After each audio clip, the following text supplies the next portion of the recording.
loves, and welcome back to Strange Playgrounds. Here to talk to you today about a book that I've recently revisited. I bought it as a gift for a friend of mine, a Mr. John Wood, because it is one of my favourite books of all time. It's a book that I have read and read and read again and again and again, and whose film adaptation I have seen again and again and again and again. That book is Perfume, the story of a murderer by Patrick Suskind. The book is phenomenally ambitious in the sense that it attempts to explore an area, a sort of sensory arena that is very often neglected in written literature, and in fact is very difficult to evoke in written literature, which is the sense of smell. The entire book is told from the perspective of a very, very peculiar young man by the name of Jean-Baptiste Grenouille, who is born to the fish markets in 17th century France, which is, as the book describes, probably one of the worst smelling places in all of creation, in all of time and history. And the book attempts, what's so interesting about the way the book is written, beyond its prose, beyond its story, its narrative, its back mythology, all of which are really interesting, it attempts to excite senses. It attempts to actually make itself highly sensual, in that as you're reading it, as your eyes are scanning over the images and the prose, you actually can smell what it's describing. It's really strange. It does so descriptively and metaphorically and symbolically by trying to combine certain signifiers or evoke certain associations and juxtapositions. It's really bloody clever, really wonderfully clever, and almost the entire story is told using those techniques. Because most of it is from the perspective of Jean-Baptiste Grenouille, the reader is sort of invited into his world. He's a very strange creature, Jean-Baptiste Grenouille. From the moment that he's born in the fish markets of Paris, he's almost a supernatural entity. He's never described as such. He's never specifically labelled as something infernal or celestial, though he actually may be exactly that. He's a very odd, peculiar phenomena in that he is a fairy tale entity that's dropped into a very real world. The world that Suskind paints is historically, and in terms of its detail, very, very accurate indeed, very well researched. But Grenouille is he's very much like Hannibal Lecter or characters like that. He is heightened, he's abstract, he's too pure somehow for the world into which he's dropped, and as a result the world revolts around him. He is never specifically described as anything but human. Anything but human. The only odd thing about him is that he has this preternatural sense of smell, whereby he can discern the slightest difference between one odour, one scent, and another, and has the ability to pass that information and to interpret it in such a way that no other human being does. No other human being does. But beyond that, there's also something very strange about his character. The story describes his growing up and how he doesn't discern between bad smells and good smells. Insofar as he's concerned, the entire world is just a vast, vast tapestry of intermingling scents, and he wants them all. He wants to consume them and know them all. And that's his only abiding interest. He is concerned with nothing else whatsoever. Nothing phases him. He doesn't speak until he's quite old.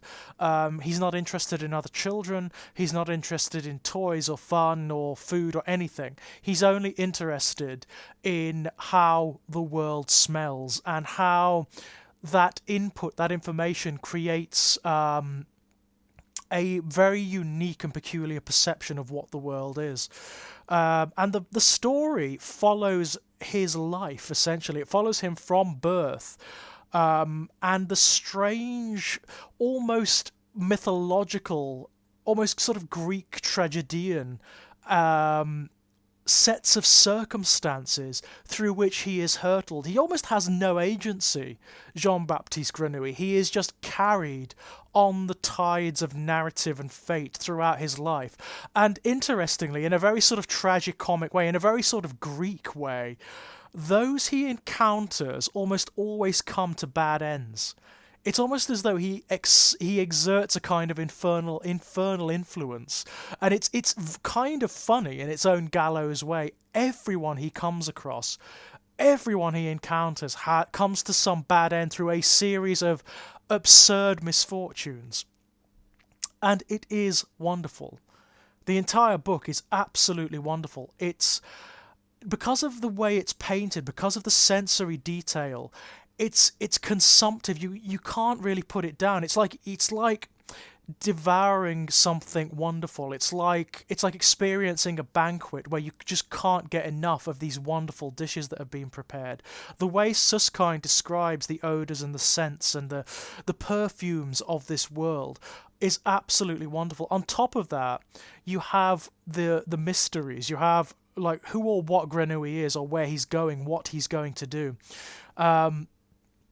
The point at which the story changes at one particular point, and it's the point at which Grenouille gains agency. The story is called The Portrait of a Murderer, and that's because Grenouille becomes a murderer after a sense. There is this when he's sort of he's just on the edge, the outer edge of puberty. He encounters a woman on the street, a woman who sells fruit, a young girl, and she smells in a particular way. And as a result, he becomes obsessed with her, and he follows her. He doesn't become obsessed with her in a sort of sexual way or a romantic way. He can't interact with people on those levels. He just doesn't. He can't. It's impossible for him. But she has a very particular scent that is unlike anything else in all of creation. And he follows her and ends up accidentally really murdering her. He doesn't intend to.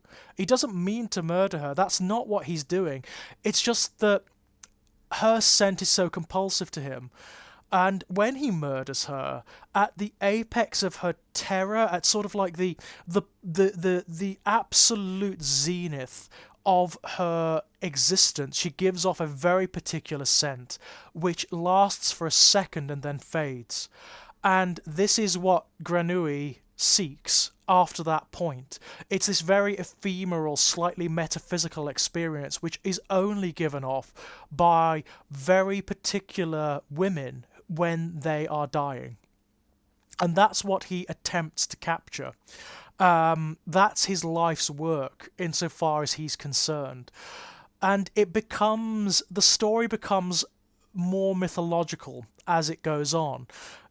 As Grenouille meets new people, as he learns new things, as he learns to cultivate perfume and scent and odour from master perfumiers and whatnot, as he has experiences in insight and self-discovery, it's such a strange piece of work, such a wonderfully fairy tale, and yet incredibly dirty, real, dark and disgusting piece of work. It's absolutely wonderful. It marries those fairy tale influences with the real world, with a sort of an almost historical biography in a way that is absolutely seamless. It works beautifully. There's not a misstep in the entire book. Everything works. And I won't spoil where it goes, because it's strange and it's wonderful, and in a way it goes to the only place it can. I always love stories that do that, where they reach that point which seems absolutely inevitable, and they fulfill on their promise. And this book does, in ways that are difficult to explain. It is a stunning sensory experience, the book. It's quite unlike anything you will ever read, I guarantee you that, because there's hardly another book in all of human literature that attempts what this book does, which is to convey its story and its mythology through the medium of scent. It's very, very strange. Interestingly, the film adaptation follows the book really closely, really closely. It's a superb adaptation. And what the book attempts to do through written prose, the film attempts to do through visual media. So the film, in the same way that the book uses written metaphors and symbols and signifiers in order to convey scent, to elicit and evoke the memory of scent in the reader, the film does the same through visual images and visual symbols and metaphors. It's absolutely brilliant. It attempts the same thing but for visual media, and the two marry beautifully. They marry absolutely beautifully. I can't recommend either of them more highly. They are revelatory insofar as I'm concerned. They are revelatory texts. And after I read them, it was one of those, after I first read the book, which is after seeing the film actually, I saw the film before I read the book, it was one of those revelations where I realized what was possible in the medium of prose. It was one of those lights going on in the attic kind of things where I couldn't quite believe what Susskind had achieved here. It's not only beautiful and resonant and bizarrely nihilistic in its strange way, it's also poetic and mythological and just absolutely wonderful to experience. And there is a nihilism here, there really is. I mean, not to give the game away, but towards the end there is this real gallows sense. There is a sense of humour, but also a sense of darkness to the whole thing, where everything is despair, where the characters just give up. The worst has already happened, and the metaphysics that was being pursued isn't fulfilling. It doesn't mean anything. And so everything comes apart. It's really dark and really, really unpleasant, but at the same time, beautiful. There's a beauty in its nihilism, and that's a very difficult thing to achieve in any medium. It's a very difficult thing to achieve, and the film runs with it. The film, I mean, the temptation for any film adaptation or TV adaptation is to soften nihilism and misanthropy and darkness to make it less so. But this doesn't. It actually goes for it. And the film is as florid and as interesting and evocative as the book is, but it's also as despairing and moribund and nihilistic. I love them both. They are, for me, sort of in my personal canon, they are gospels, they are keystone texts, and I just can't get enough of them. I reread it after giving it as a gift to my friend John Wood, because John was absolutely enthralled by it, and I just came away again besotted with this piece of work. I've actually, as a result of that, I've gone away and gotten everything that Patrick Susskind has ever written, and I'm going to sit down and read them all at some point. So yeah, it's a stunner. It's an absolute stunner, and I cannot recommend either of them, book or film, more highly. I really can't. So until next time, my dears, bye-bye!